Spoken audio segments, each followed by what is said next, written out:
Hi, PerspectaWeather.com meteorologist Paul Dorian here on Friday, February 14th. An Arctic blast has arrived here in the Mid-Atlantic region. It first arrived in the northern plains yesterday, still causing some record low temperatures out across the northern plains and upper part of the Midwest this morning.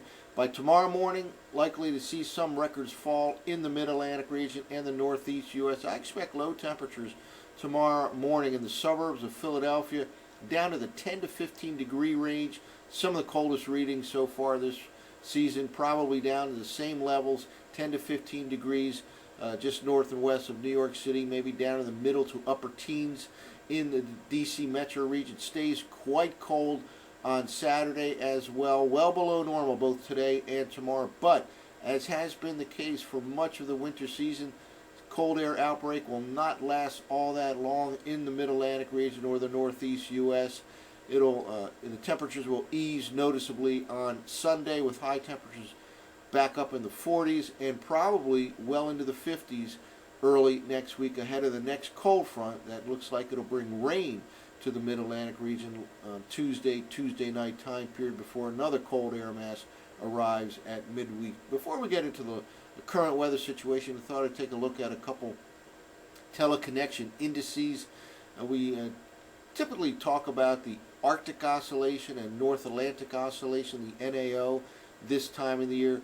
These teleconnection indices give us an idea as to the pressure pattern out across the North Atlantic, that's the AO and the NAO. And there are similar teleconnection indices that we take a look at with regard to the Pacific Ocean. And one such index I want to focus in on here is the EPO, the Eastern Pacific Oscillation. Both of these are forecasted to drop, at least from relatively high positive territory to near neutral, or perhaps even in the case of the EPO, slightly below neutral or into negative territory. This time of the year, if you're yearning for cold and snow in the central and eastern U.S., you want to see the NAO sustained in the negative territory, and you want to see the EPO also in negative territory. So there's a little bit of hope for those fans of snow and cold for the central and eastern U.S., as both of these indices are indeed forecasted to drop over the next week to two. Now, whether they stay in sustained negative territory for a while, just too early to say. On the left here, we have the NAO index forecast going towards the end of the month. And again, notice the general tendency for it to drop, at least from relatively high positive territory, closer to neutral by the latter part of February.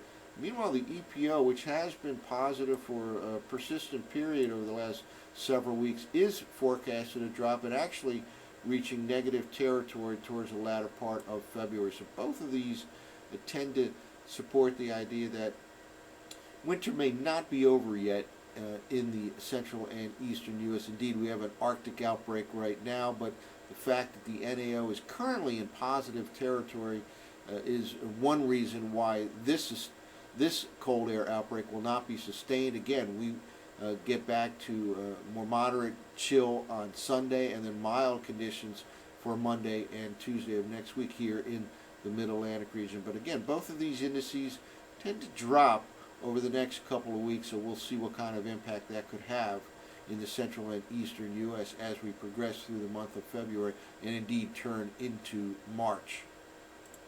Now let's focus in a little bit more on the EPO, the Eastern Pacific Oscillation. What I have shown here are the patterns for a positive EPO on the left and a negative EPO on the right. And many of you know that have been following PerspectaWeather.com over the last several weeks. We've talked a lot about the cold in Alaska. It's been a very cold winter relative to normal up in Alaska. One of the coldest Januaries in the last 20 to 30 years or so.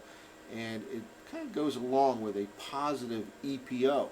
When Alaska is cold, typically the central and eastern U.S. do not have sustained cold, and part of that is related to what's going on with respect to the pressure pattern out in the northern Pacific. On the left here we have the positive EPO, and basically the EPO index gives an idea of the pressure pattern in the Pacific Ocean, much in the same way that the NAO and AO give us an idea of the pressure pattern in the North Atlantic. With a positive EPO, it tends to be lower pressure to the north and higher pressure to the south.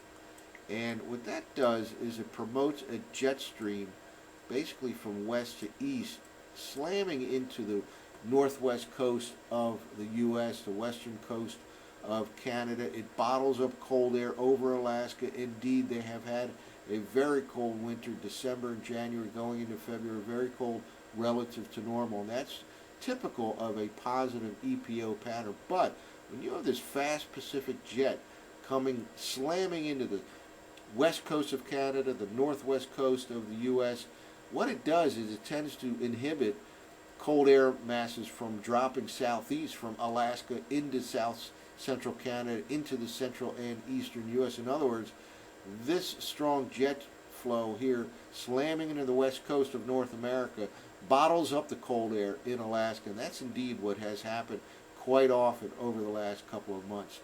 In a negative EPO pattern, you kind of have a flip of the pressure pattern with higher pressure over places like Alaska and lower pressure down to the south. And that weakens that Pacific jet.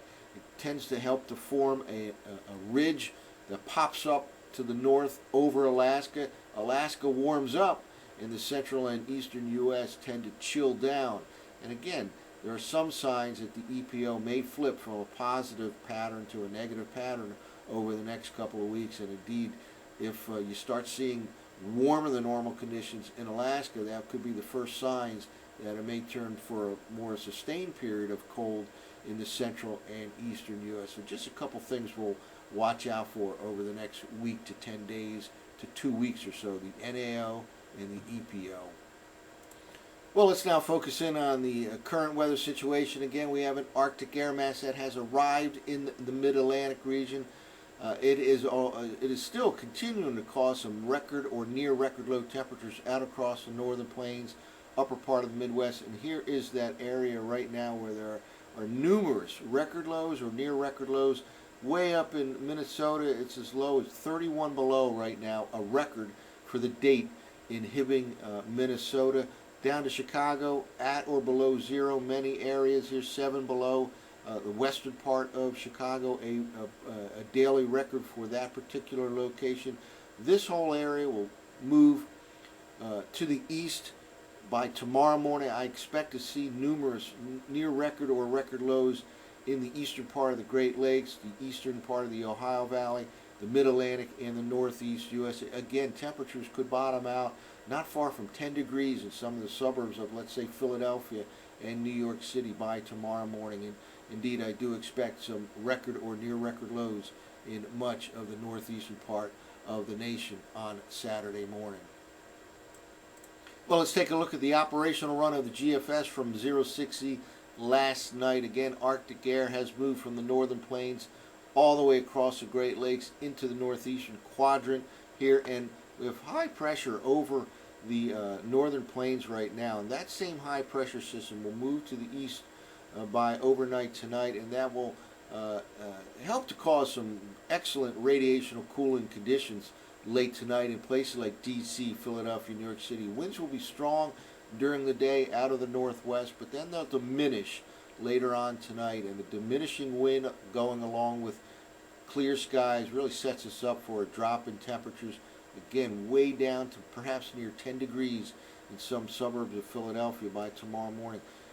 Basically a dry day expected in the I-95 corridor region, but there will be snow showers upstream, and it's certainly within the realm of possibility that a snow shower or at least some scattered flurries makes it all the way into the big cities. Let's push forward here. Notice that high jumps to New England by tonight. Again, winds will be quite strong and noticeable during the day out of the northwest. Wind chills will be lower, make it feel even worse in the actual air temperature, but the winds will diminish tonight as that high pushes over New England, setting us up for very cold conditions by tomorrow morning. Here we go. By Saturday morning, it should be some of the coldest readings of the season so far in D.C., Philadelphia, New York City. Again, low to mid-teens in many suburban areas, maybe even down near 9 or 10 degrees in some isolated suburbs north of the Mason-Dixon line. Now this high then shifts off the coast later in the day Saturday, and again we'll have a cold day on Saturday, way below normal, with highs struggling to reach the middle 30s. But because of the high shifting off the coast, the Arctic blast will modify fairly quickly. By Sunday afternoon, we'll be well up in the 40s in the I-95 corridor region, and then 50 degrees is possible on Monday. Here we are, Sunday night time frame, and then by Monday, 50 degrees possible again in the anywhere from 45 to 50 degrees for highs by Monday, D.C., Philadelphia, New York City. And then we'll watch the approach of another cold front. Gets even milder ahead of that cold front on Tuesday, in the 50s on Tuesday, and a strong cold front passes through, probably passes through the Mid-Atlantic region on Tuesday night, paving the way for yet another cold air mass to arrive, this time midweek next week. There'll be a lot of moisture later next week down across the southern states. Right now it looks like it'll stay down there, so we may have a cold and dry period next Wednesday, Thursday, and Friday, but certainly it's something we'll monitor over the next several days. But for now, an Arctic blast, some of the coldest temperatures of the season so far, overnight tonight into the early part of Saturday. For PerspectaWeather.com, I'm meteorologist Paul Dorian.